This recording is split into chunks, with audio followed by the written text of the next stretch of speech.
Om Swastiastu, perkenalkan nama saya Niko Mamernawati dengan NIM 2202612010 Prodi Manajemen Pemasaran A.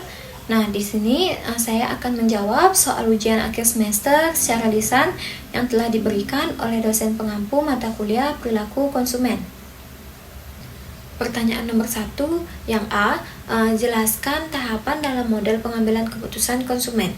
Jawabannya, menurut Kotler dan Keller 2016, mengemukakan proses pengambilan keputusan konsumen terdiri dari 5 tahapan. Yang pertama, ada pengenalan masalah.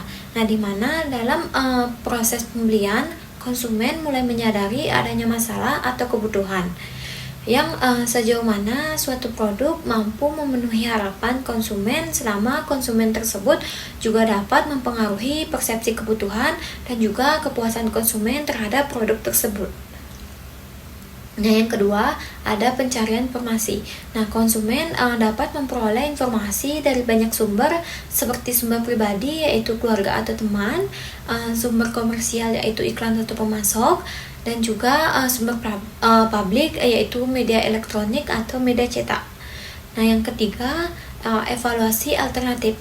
Nah, konsumen dapat mempelajari dan juga mengevaluasi alternatif yang diperoleh melalui pencarian informasi untuk mendapatkan alternatif pilihan terbaik yang digunakan untuk melakukan keputusan pembelian.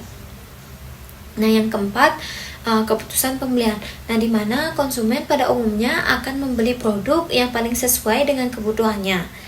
Nah, konsumen juga dapat menunda atau menghindari keputusan pembelian jika risiko yang terlibat cukup besar dalam pembelian produk. Nah, yang kelima, perilaku pasca pembelian. Nah, konsumen akan menilai produk yang akan dibelinya memuaskan atau tidak. Jika memuaskan dan sesuai dengan harapan konsumen, maka ada kemungkinan ia akan kembali membeli produk tersebut. Selanjutnya, pertanyaan nomor 1 yang B, mengapa memahami tahapan ini penting bagi pemasar dan berikan contoh pemasaran yang sesuai untuk setiap tahapan? Jawabannya, memahami tahapan pengambilan keputusan konsumen penting bagi pemasar karena proses ini membantu dalam merancang strategi pemasaran yang lebih efektif dan terarah, di mana setiap tahap pengambilan keputusan mulai dari pengenalan masalah, pencarian informasi, evaluasi alternatif, keputusan pembelian, dan perilaku pasca pembelian menyediakan peluang bagi pemasar untuk mempengaruhi konsumen dengan cara yang sesuai. Nah, dengan memahami apa yang memotivasi konsumen di setiap tahap, pemasar dapat menyusun komunikasi yang relevan, menonjolkan nilai yang unik terhadap produk atau layanan, serta menciptakan pengalaman pelanggan yang positif. Nah, jadi hal ini tidak hanya meningkatkan kemungkinan pembelian, tetapi juga memperkuat loyalitas dan rekomendasi dari konsumen yang pada akhirnya mendorong pertumbuhan bisnis dan juga keberhasilan merek dalam jangka panjang. Nah, adapun contoh strategi pemasaran yang sesuai untuk setiap tahapan. Yang pertama, pengenalan masalah. Contohnya dengan meningkatkan kesadaran merek melalui iklan yang menunjukkan solusi untuk masalah yang dihadapi. Nah, yang kedua, pencarian informasi. Contohnya seperti menyediakan konten informatif, yaitu artikel atau video yang menjelaskan produk dan manfaatnya, serta ulasan dari pengguna lain. Nah, yang ketiga, evaluasi alternatif.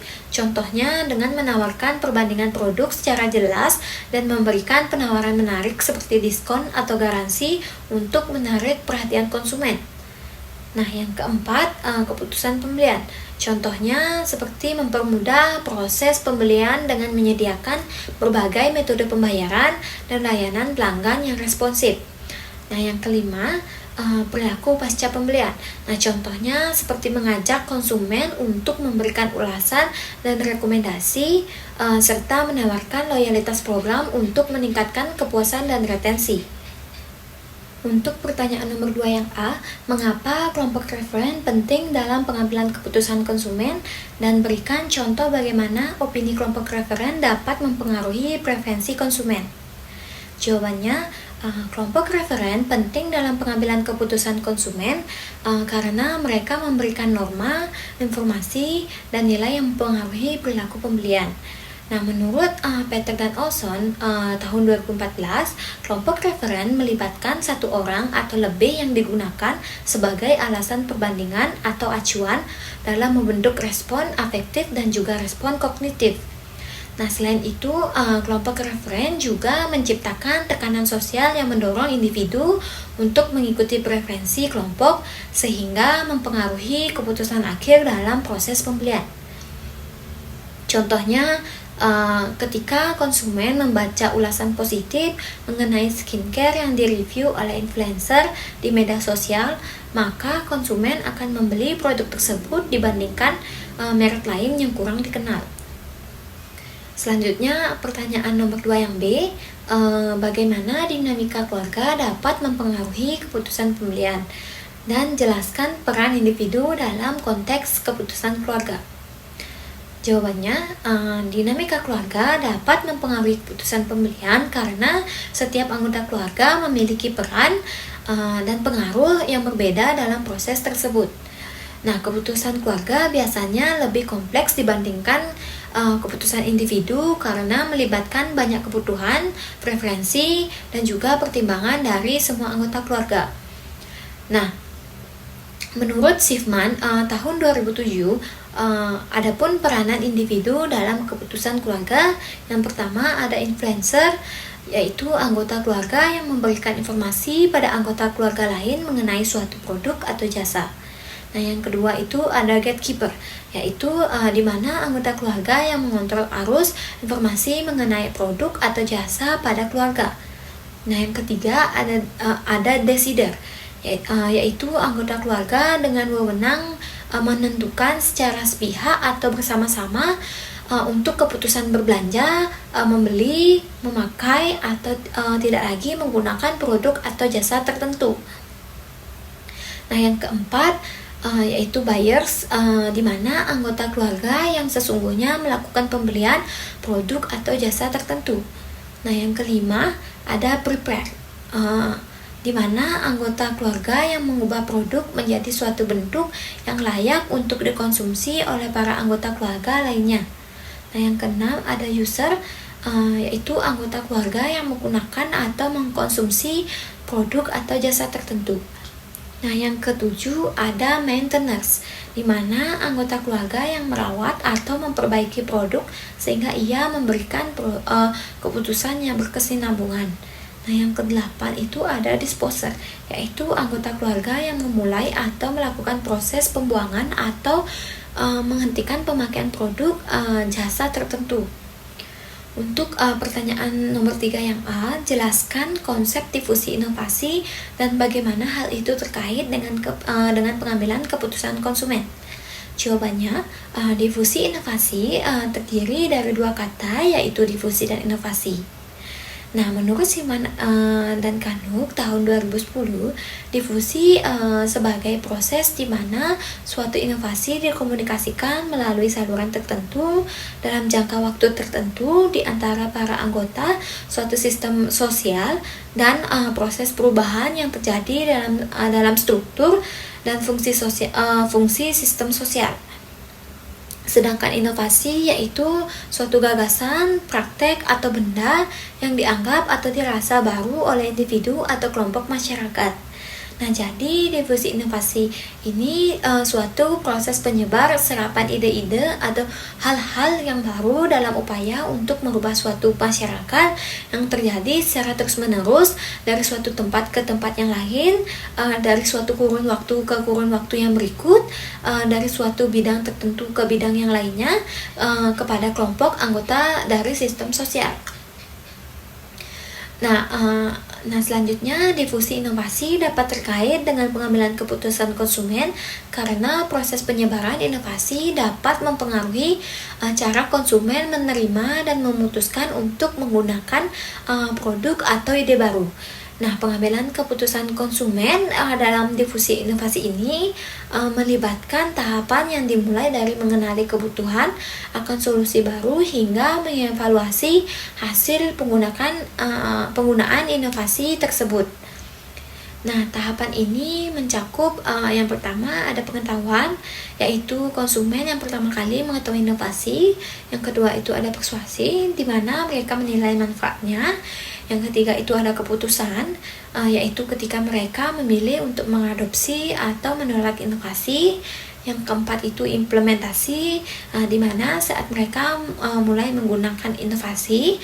Yang kelima konfirmasi, yaitu di mana mereka mengevaluasi apakah penggunaan inovasi sesuai dengan harapan mereka. Nah, selain itu, difusi inovasi juga mengkelompokkan konsumen berdasarkan kecepatan adopsi, yaitu terdiri dari inovator, early adapter, early majority, late majority, hingga laggards yang mencerminkan perbedaan perilaku dan juga waktu pengambilan keputusan di antara konsumen.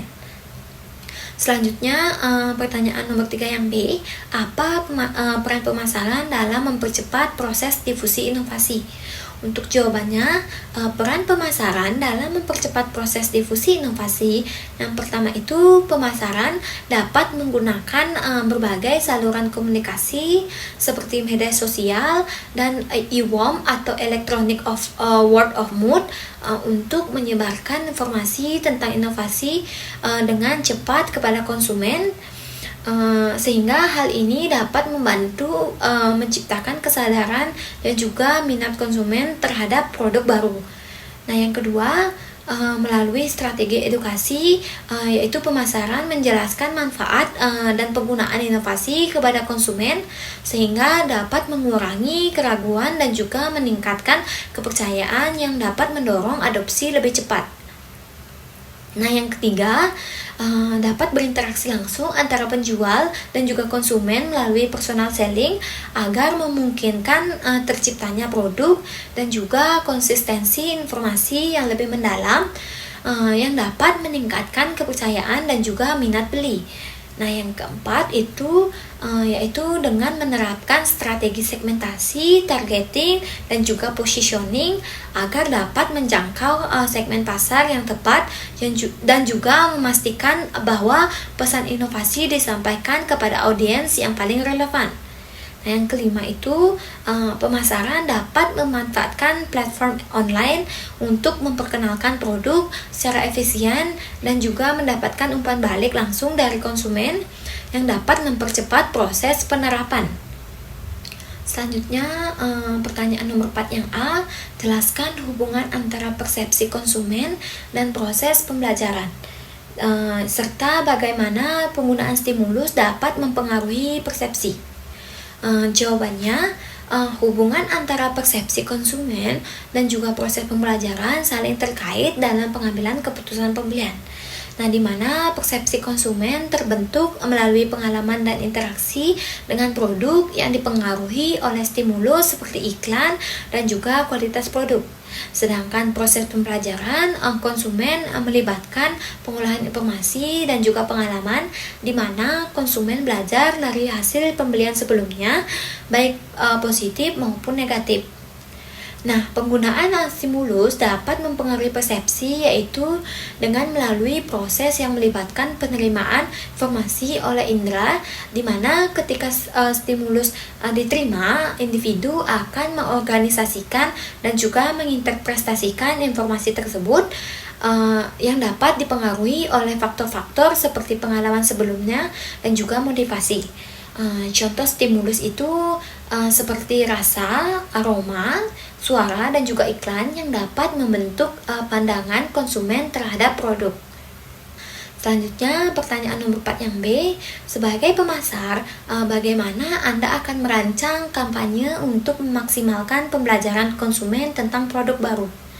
Nah, jawabannya, menurut saya sebagai seorang pemasar, saya akan merancang kampanye untuk memaksimalkan pembelajaran konsumen tentang produk baru dengan cara yang pertama itu saya akan melakukan riset pasar dengan mengidentifikasi tren dan juga kebutuhan konsumen untuk memahami audiens sasaran. Nah, yang kedua itu saya akan menentukan nilai produk yang unik dan juga komunikasikan dengan pesan yang menarik. Nah, yang ketiga, saya akan membuat prototipe dan juga melakukan pengujian untuk mendapatkan umpan balik sebelum peluncuran produk. Nah, yang keempat, saya akan membagikan sampel produk untuk meningkatkan kesadaran dan juga mendapatkan ulasan dari konsumen. Nah, yang terakhir, saya akan menggunakan promosi yang inovatif dan juga relevan dengan audiens seperti kampanye musiman atau menggunakan kolaborasi. Baik, sekian jawaban ujian akhir semester untuk mata kuliah perilaku konsumen dari saya. Apabila ada salah kata, saya mohon maaf. Akhir kata saya ucapkan Paramasanti, Om Santi Santi Santi Om.